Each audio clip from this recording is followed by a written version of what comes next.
Now that your house is pending and the close date is approaching, as a seller, it's time to put your move-out plan into action. Hi, I'm Kerri Lawless with eXp Realty.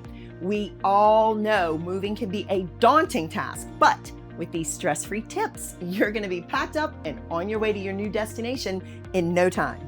So the first thing you're going to want to do is create a moving checklist. Creating that checklist can help you to stay organized and on track during your move. List all the tasks you need to complete before and during the move, including sorting and packing your belongings, hiring a reputable moving company, updating your address, and disconnecting utilities. The next thing you're going to want to do is declutter before packing. It is important to declutter and purge to get rid of items you no longer need. This is going to reduce the amount of stuff you have to pack and move, plus make your new home less cluttered.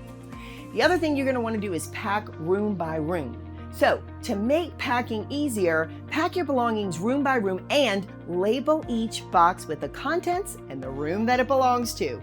This is going to make it easier for the movers and for you to unpack and organize. Also, hire professional movers.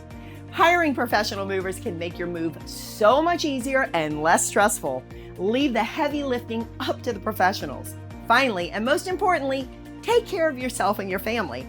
Although it may seem overwhelming and stressful, remember, it's only temporary and soon you're going to be enjoying your new home. So, if you've been thinking about making a move this year, whether you're buying or selling, please reach out to me so I can help you strategize your next move. I'm Kerri Lawless, your trusted real estate advisor.